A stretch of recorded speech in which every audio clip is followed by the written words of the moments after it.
देखो आगे एक प्रश्न है कि कोई धातु यौगिक ए तनु हाइड्रोक्लोरिक अम्ल के साथ अभिक्रिया करता है तो बुदबुदाहट उत्पन्न होती है। इससे उत्पन्न गैस जलती हुई मोमबत्ती को बुझा देती है। यदि उत्पन्न यौगिकों में एक कैल्शियम क्लोराइड है तो इस अभिक्रिया के लिए संतुलित रासायनिक समीकरण लिखिए। देखो कोई धातु यौगिक ए, कोई धातु यौगिक है, कोई धातु यौगिक है ए, इसकी क्रिया किसके साथ होती है? तनु हाइड्रोक्लोरिक अम्ल, हाइड्रोक्लोरिक अम्ल यानी HCl, इसके साथ क्रिया होती है। चलो ठीक है, क्रिया होती है तो बुदबुदाहट उत्पन्न होती है। इससे उत्पन्न गैस यानी गैस उत्पन्न होगी।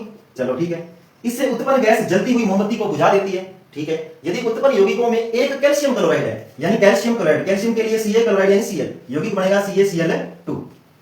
तो इस अभिक्रिया के लिए संतुलित रासायनिक समीकरण लिखो। चलो ठीक है, इसने कहा कि जो यौगिक बना है वो कैल्शियम क्लोराइड है, क्लोराइड तो इसमें भी है, लेकिन इसका जो क्लोराइड है वो कैल्शियम के साथ जुड़ा कैसे?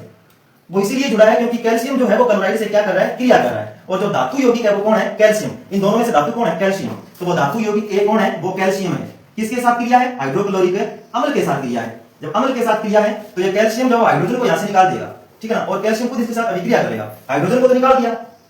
चलो ठीक है, अब देखो कैल्शियम किसके साथ? Cl के साथ। Cl पर -1 होता है, Ca पे +2 होता है। एक इसके नीचे, दो इसके नीचे। क्या बना? एक लगाओ ना लगाओ, लेकिन Cl के नीचे कौन जा रहा है? 2। क्या बन गया? CaCl2। ये जो हाइड्रोजन गैस उत्पन्न होती है, इसके बाद जब जलती हुई तीली या मोमबत्ती लेकर जाते हैं तो ये उसको बुझा देता है। ठीक है ना, ये हाइड्रोजन गैस होती है। तो ये आपका उत्तर है इस प्रश्न का। जो प्रश्न देखने में बड़ा है लेकिन उत्तर बहुत आसान है इसका। संतुलित कर लो। Ca यहां पर 1 है, यहां पर भी 1 है। Cl यहां पर 1 है लेकिन यहां पर 2 है, तो 2 लगा दो। 2 Cl हो चुके हैं लेकिन 2 H हो चुके हैं, और यहां पर H पहले से ही 2 है। तो ये इसका आंसर है।